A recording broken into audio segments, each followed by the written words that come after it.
തിരുമനസേ, നിരപരാധിയാണ്, പാപ്പാക്കണം. ഇവിടുന്ന് എനിക്കും എന്റെ ഭാര്യയ്ക്കും ദിവസം 3 നേരം ആഹാരം കഴിക്കാനുള്ള അനുമതി എങ്കിലും തരണം. 2 ദിവസമായി പട്ടിണിയിലാണ്. ഓ, തനിക്ക് ആഹാരം കഴിക്കണമെങ്കിൽ ചിക്കൻ വേണ്ടേ? അതിവിടെ വെക്കാറില്ലല്ലോ. നമ്മെ ദ്രോഹിച്ച ദൈവശാപം കിട്ടും. ഇപ്പൊ ഊണുൾ സത്യം, മനസ്സാ വാച കർമ്മണെന്ന് ഒന്നും അറിഞ്ഞതല്ല. ശരി ശരി, കൊട്ടാരത്തിൽ ഒരു മംഗളകർമ്മം നടക്കാൻ പോകുന്നതിന്റെ പേരിൽ ക്ഷമിച്ചിരിക്കുന്നു. ആ ഫോൺ അറ്റൻഡ് ചെയ്യണോ? ഊണും കഴിച്ച് സിൽക്ക് ഷർട്ട് ഇട്ട് നടക്ക. ഹലോ, ഉദയപുരം പാലസ് അല്ലേ? അതെ, ഞാൻ മണിമല മാണിക്യത്ത് നിന്നും ഉണ്ണികൃഷ്ണൻ നമ്പൂതിരിയാ. ഉണ്ണികൃഷ്ണൻ നമ്പൂതിരി? എന്നെ വിളിച്ചാ? അതെ, മറ്റേ ഉണ്ണികൃഷ്ണൻ. ഹലോ, എനിക്കൊരു കല്യാണാലോചനയുമായി ഇവിടെ വന്നു അറിഞ്ഞു, ശരിയാണോ? അതെ. എങ്കിൽ ഞാൻ ബന്ധുക്കളായിട്ട് അങ്ങോട്ട് വരിക, ബാക്കി കാര്യങ്ങൾ തീരുമാനിക്കാൻ. ഇപ്പൊ തന്നെ. ഇനി രണ്ടിലൊന്നും അറിഞ്ഞിട്ട് തന്നെ ബാക്കി കാര്യം. എന്താ പറഞ്ഞു? ആരാടോ വിളിച്ചത്? അത് ഉണ്ണികൃഷ്ണൻ. ഉണ്ണികൃഷ്ണൻ? മറ്റേ ഉണ്ണികൃഷ്ണൻ. മറ്റേ ഉണ്ണികൃഷ്ണൻ അല്ല, ഈ ഉണ്ണികൃഷ്ണൻ. എന്റെ വീട്ടിൽ നിന്നാ. അമ്മ എന്താ പറഞ്ഞത് ഗോവിന്ദേട്ടാ? അവിടെ നിന്ന് എല്ലാവരും കൂടി ഇങ്ങോട്ട് പുറപ്പെട്ടു. ഗോവിന്ദാരെ, അവരെ സ്വീകരിക്കാൻ വേണ്ട ഏർപ്പാടുകൾ ഉടനെ ചെയ്യാ. താൻ ഇതെങ്ങോട്ട് പോവാ? ഞാൻ ഈ ബാഗ് എടുക്കാൻ വേണ്ടി പോയതാ. അതെ തിരുമനസേ, ഉണ്ണികൃഷ്ണന്റെ ബന്ധുക്കൾക്ക് വേണ്ടി ക്ഷേത്രത്തിൽ വിശേഷാൽ പൂജകൾ വല്ലതും നടത്തണോ? ആവാം. അവരെന്തിനാ ഇപ്പൊ ഇങ്ങോട്ട് വരണേ?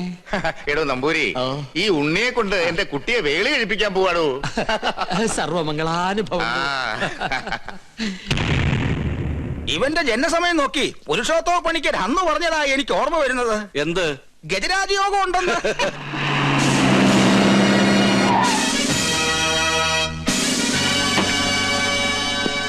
പേടിക്കൊന്നും വേണ്ട, എല്ലാ പ്രശ്നങ്ങളും തീർക്കാൻ വന്നാ ഞങ്ങള്. ഉണ്ണികൃഷ്ണൻ സ്റ്റേഷൻ വരെ വരണം. ഇവന്റെ കല്യാണക്കാര്യത്തിനോട് ഞങ്ങൾ ഒരുങ്ങി ഇറങ്ങിയതായിരുന്നു. ദേവിയെ തടസ്സപ്പെടുത്തരുത്.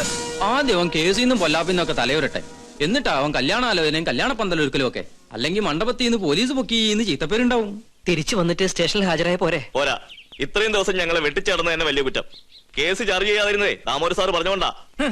എടോ, ആന്റണി ഒരു കോംപ്രമൈസിന് തയ്യാറായിട്ടുണ്ട്. നീ പോലീസ് സ്റ്റേഷനിൽ വന്നൊന്ന് രമ്യയിലെത്തുക, എന്നിട്ട് കേസ് രാജിവെക്കുക. പിന്നെ മനസമാധാനായിട്ട് പെണ്ണ് കാണേ, കല്യാണം കഴിക്കുക, എന്ത് വേണേലും ആകാലോ. ഞാൻ ഈ കാണിക്കുന്ന സ്നേഹമൊക്കെ ഇതിന്റെ ആണെന്ന് കരുതിയാ മതി. ഞാൻ വരാം. ഞാനില്ലാന്ന് കരുതി യാത്ര മുടക്കണ്ട, നിങ്ങൾ പുറപ്പെട്ടോളൂ. അതാ അതിന്റെ ശരി.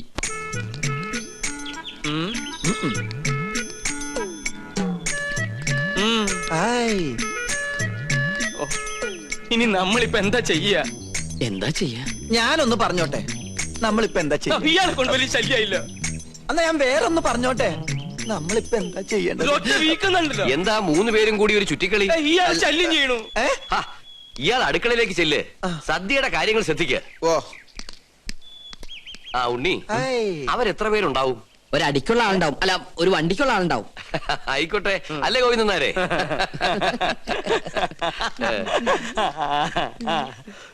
ഇപ്പൊ കണ്ടാ ചിരിയുണ്ടല്ലോ, കുറച്ചു കഴിയുമ്പോ കൊലച്ചിരിയാവും.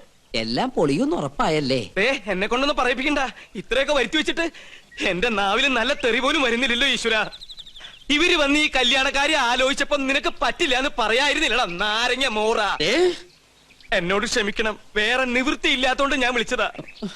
എന്ത് വേണേലും വിളിച്ചോ, അവൾക്ക് വേണ്ടി എന്ത് സഹിക്കാനും ഞാൻ തയ്യാറാ. അത്രക്ക് ഇഷ്ടപ്പെട്ടു പോയി ഗോപിക്ക്. പാകിസ്ഥാൻ ഒരു ബോംബിട്ടോണ്ട് ഇന്ത്യ നശിക്കില്ലടാ. നിന്നെ പോലെ ഏതെങ്കിലും പ്രേമരോഗികൾ കാരണമായിരിക്കും ഇവിടെ ഒരു യുദ്ധം ഉണ്ടാവാൻ പോണേ. എവിടെ പോയി നീ ഒളിച്ചു കളിക്കുക? ജാതകവശാൽ 71 വയസ്സ് വരെ ആയുസുള്ള ഞാനാ 25 വർഷം മുമ്പേ അകാല മൃത്യു വരിക്കാൻ പോണേ. എന്റെ പഴനി ആണ്ടവാ, ആ വീട്ടുകാരുടെ വരവൊന്ന് മുടക്കി തന്ന തല മുട്ടയടിച്ച് തല കുത്തി മറിഞ്ഞ് പഴനി മല കേറി വരാം എന്റെ പഴനി ആണ്ടവാ.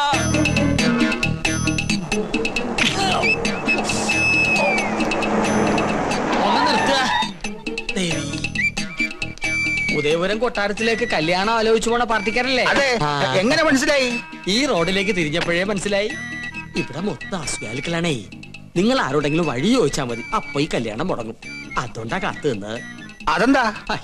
കെട്ടിക്കാൻ പോണ പെണ്ണിനെ കുറിച്ച് വേണ്ടാത്തൊക്കെ പറഞ്ഞാൽ വിശ്വസിക്കാണ്ടിരിക്കോ? എല്ലാവരും പറയണത് കേട്ട് നിങ്ങൾ പിന്മാറാതിരിക്കാനാണ് നോം വന്നത്. എന്താ പെൺകുട്ടിയെ പറ്റി നാട്ടുകാർക്ക് ഇത്രമാത്രം കുറ്റം പറയാനുള്ളത്? ഒക്കെ വെറുതെ കേട്ടോ കുശുമ്പ്. തമ്പുരാട്ടിക്കുട്ടി ഇടയ്ക്കിടയ്ക്ക് ബോംബെക്കോ ബാംഗ്ലൂർക്കോ ഒന്ന് പോകും. എന്തിന്? പരിപാടിക്ക്, നൃത്ത പരിപാടിക്ക്. ഒരിക്കലും ഒരു പരിപാടി കഴിഞ്ഞതിന്റെ 3-ാം മാസം പെണ്ണ് ആശുപത്രിയിലായി. കളയാൻ കൊണ്ടുപോണതല്ലേ എന്ന് ഒരുത്തൻ നമ്മുടെ മുഖത്ത് നോക്കി ചോദിച്ചു. അവന്റെ ചെള്ളക്കിട്ട് ഒരെണ്ണം കൊടുത്തു തോം. പഠിച്ചോണ്ടിരുന്ന കാലത്ത് ഒരിക്കൽ അങ്ങനെ ഒരു അബദ്ധം സംഭവിച്ചു എന്ന് നാട്ടുകാരുടെ ഇടയിൽ സംസാരം ഉണ്ടെന്ന് കരുതി എപ്പോഴും ഇങ്ങനെ സംഭവിക്കോ? വണ്ടി തിരികെ കൊട്ടാരത്തിലേക്ക് പോണില്ലേ? ഒരു കൊട്ടാരം ചട്ടിയും കലവുമ്പോ തട്ടിയും മുട്ടിയും നോക്കി ഇരിക്കും. ചട്ടിയുടെ വക്ക് പൊട്ടിയെന്ന് കരുതി ആരെങ്കിലും ഉപയോഗിക്കാതിരിക്കൂ? ലക്ഷങ്ങൾ എണ്ണി തരില്ലേ? അങ്ങനെ തട്ടിയും മുട്ടിയും നടക്കുന്ന പെണ്ണ് ഞങ്ങളുടെ വേണ്ട. ഞങ്ങളെ തറവാട്ടി പറഞ്ഞവരാ. കണ്ടിട്ട് തോന്നുന്നില്ലല്ലോ. വണ്ടി എടുക്കണ. രണ്ട് കൊണ്ടാലെന്താ, കല്യാണം കലക്കില്ലേ? ടാക്സി. അയ്യോ ദേ അവരെത്തി. പെണ്ണിന്റെ തന്ത ചത്തൂന്നും പറഞ്ഞ് അവരെ വന്ന വഴിക്ക് തന്നെ പറഞ്ഞു വിട്. ഗോവിന്ദട്ടൻ മരിച്ചു എന്ന് പറയട്ടെ. എത്രയായി? ഒരു 150 കൂടെ.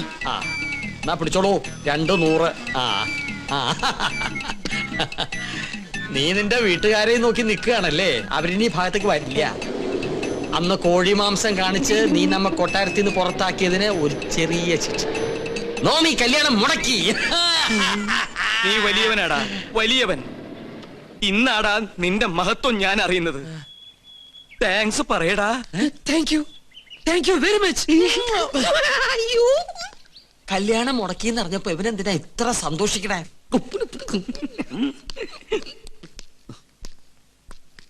ഉണ്ണി അവരെത്തിയില്ലേ?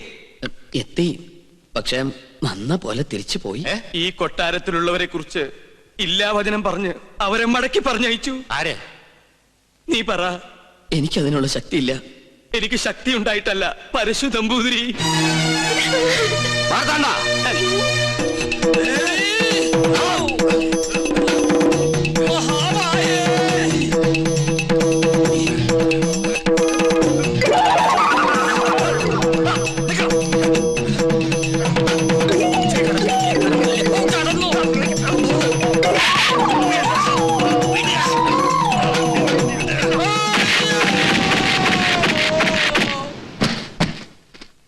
തൂക്കിയെടുത്ത് പുറത്തറിയ. ഇനി ഇവൻ അകത്ത് കയറിയ കൊന്നു കളഞ്ഞേക്ക്.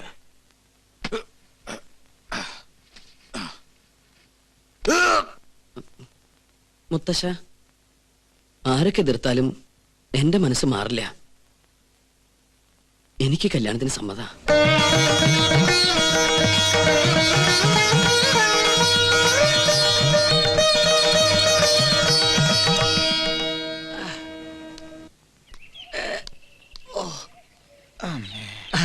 അസലായി. തനിക്ക് ടോമും പെരുമാറിയോ? തിളച്ച സാമ്പാർ വീണതാ. ആഹാ, പാചകമാവുമ്പോ ഇങ്ങനെയൊക്കെ സംഭവിക്കുന്ന സ്വാഭാവിക. സാമ്പാറൊക്കെ അവിടെ നിൽക്കട്ടെ. തനിക്കിനി ഒരിക്കലും അകത്ത് കയറാൻ പറ്റില്ലെങ്കിൽ ആരെടുത്ത് തരും കിരീടവും ചെങ്കോലും? അതിന് വേറൊരു മാർഗം. വേറൊരു മാർഗം വേണ്ട. എനിക്ക് എന്റെ 50,000 രൂപ കിട്ടിയാ മതി.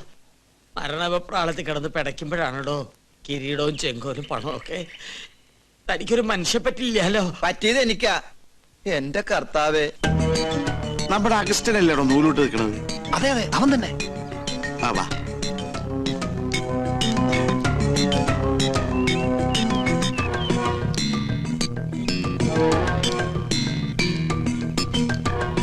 മോനെ ഔസ്ഞ്ഞൂട്ടി, അരഞ്ഞാമ ചരടെടുത്ത് തോളിലിട്ട ആളെ മനസ്സിലാവൂലട്ടാ. ആണാ?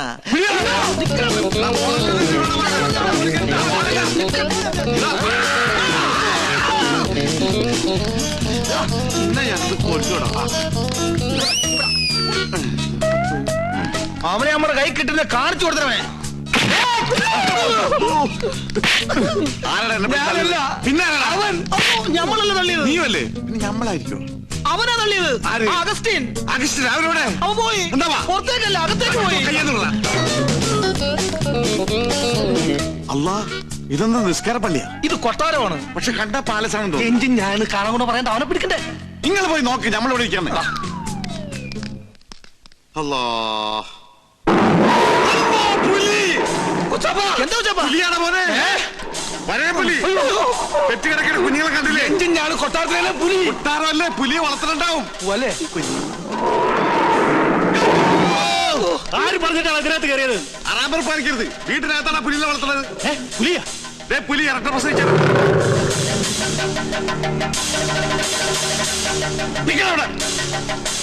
നീ എന്താടാ പുലി കളിക്കുന്നു? ഇന്ന് വരെ അന്യജാതിക്കാരി കൊട്ടാരത്തിനകത്ത് കാലുകുത്തിയിട്ടില്ല. കടക്കാ പുറത്ത്. ഓ, നമ്മളെ മാത്രം ഇപ്പൊ അന്യജാതിയായി പോയി. ഈ നായിന്റെ പൂണൂലിട്ട് നടക്കുന്ന കുറ്റമല്ല. ഇവൻ ബ്രാഹ്മണനാ, ശുദ്ധ ബ്രാഹ്മണൻ. ഓ നസ്രാണി പൂണൂരിട്ട ബ്രാഹ്മണനാവെങ്കിൽ ഒരു 3-4 പൂണ് ഞങ്ങൾക്ക് എന്താ ഞങ്ങളിവിടാ. എന്റെ പേര് ബീരാൻകുട്ടിന്നാ, ഗോവിന്ദൻകുട്ടിന്നാ, നാരായണൻകുട്ടിന്നാ, എന്ത് വേണമെങ്കിലും വിളിച്ചോ, നമുക്കൊന്നുമില്ല. എന്നാൽ ഈ കള്ള നസ്രാണി നമ്മൾ വിടൂല. എടാ ഇവൻ ക്രിസ്ത്യാനിയാണോ? എന്റെ ഈശ്വര, എല്ലാ ജാതിയിലുള്ള തെണ്ടികളും ഈ കൊട്ടാരത്തിനകത്തുണ്ടല്ലോ. ഇവിടെ എന്താ മതസൗഹാർദ്ദ സമ്മേളനം നടക്കുകയാണോ? പറയടാ, ഇതിന്റെ ജാതി ഏതാ? ബ്രാഹ്മണൻ. അയ്യോ, സത്യം പറയടാ. കർത്താവാണ് ബ്രാഹ്മണ. സത്യമായിട്ട് ഞാൻ ക്രിസ്ത്യാനിയാണ്. നിർത്ത്. ഞാൻ കയറിയതാണ് കുറ്റം. ഇവിടെ പൂജ. ഹായ്, എന്താ ഇത്? ഉണ്ണികൃഷ്ണ, ഈ ക്രിസ്ത്യാനി ഉണ്ണികൃഷ്ണന്റെ ആരാ? ക്രിസ്ത്യാനിയോ? നാം എന്താ ഇവരെന്നെ ഉണ്ണികൃഷ്ണ ഫ്രണ്ടായത്? അത് അത് പിന്നെ നിങ്ങൾ ഉദ്ദേശിച്ച ഫ്രണ്ട് അല്ല ഞാൻ ഉദ്ദേശിച്ചത്.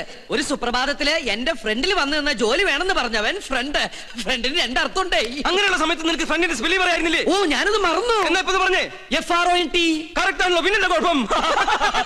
മറ്റൊരു ബന്ധമോ അറിവോ പരിചയമോ ഞങ്ങൾ തമ്മിലില്ല. ബ്രാഹ്മണനാണെന്ന് എന്നോട് പറഞ്ഞപ്പോ ഞാനത് വിശ്വസിക്കുകയും ചെയ്തു. ഞാൻ എന്തൊരു മണ്ടനാണ് ടീച്ചർ. സുലൈമാനോ? സുലൈമാനി. ഞങ്ങളുടെ നാട്ടിലെ കട്ടൻ ചായക്ക് സുലൈമാനി എന്നാ പറയണേ. ഒരു കട്ടൻ ചായ പോയിട്ട് ഒരു തുള്ളി പച്ചോളം പോലും നിനക്കൊന്നും കിട്ടില്ല.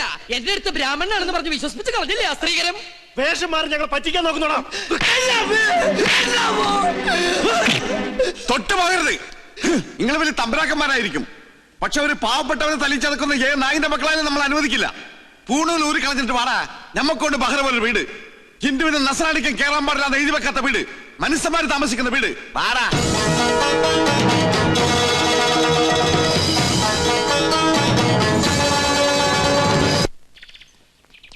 ഗോവിന്ദേട്ടാ, രക്ഷപ്പെടാൻ പ്രയോഗിച്ച അടവാണെങ്കിലും പാവം അവൻ ഒരുപാട് തല്ലുകൊണ്ടുമല്ലേ. ആ സമയത്ത് അല്ലാണ്ട് ഞാൻ എന്താ ചെയ്യാ? അല്ല, അവൻ എന്റെ അവസ്ഥ മനസ്സിലാവും. ചേട്ടനെന്താ ആലോചിക്കണേ? അവന്റെ സ്ഥാനത്ത് ഞാൻ എന്നെ ഒന്ന് ആലോചിച്ചു പോയതാ. ഈ നിലയ്ക്ക് പോയാൽ അതിലും പരിതാപകരമായിരിക്കും എന്റെ സ്ഥിതി. എനിക്ക് പേടിയാവണു. ചേട്ടൻ എന്തിനാ പേടിക്കണേ? എല്ലാത്തിനും ഞാനില്ല ചേട്ടൻ്റെ കൂടെ. അതിപ്പോ ഞാൻ കണ്ടതാണല്ലോ. നിന്റെ ആത്മാർത്ഥ സുഹൃത്തിനോട് നീ ഇങ്ങനെയാണ് പെരുമാറുന്നെങ്കിൽ എന്റെ ഗതി, എന്റെ ഈശ്വര. ചേട്ടൻ എപ്പോഴും എന്നെ യുവദാസായിട്ട് കാണരുത്. എനിക്കറിയാൻ മേലായിട്ട് ചോദിക്കുക, എന്താ നിന്റെ ഉദ്ദേശം? 2 വീട്ടുകാരും എല്ലാം പറഞ്ഞിട്ട് ഈ കല്യാണം നടക്കില്ല. അതെ, 2 വീട്ടുകാരെ ഒരുമിപ്പിച്ചിട്ട് ഈ കല്യാണം നടത്താനും പറ്റില്ല. പിന്നെ ഈ വീട്ടുകാരുടെ ഇഷ്ടപ്രകാരം കല്യാണം നടക്കട്ടെ. എന്നിട്ട് എന്നിട്ട് വരണടുത്ത് വെച്ച് കാണാം.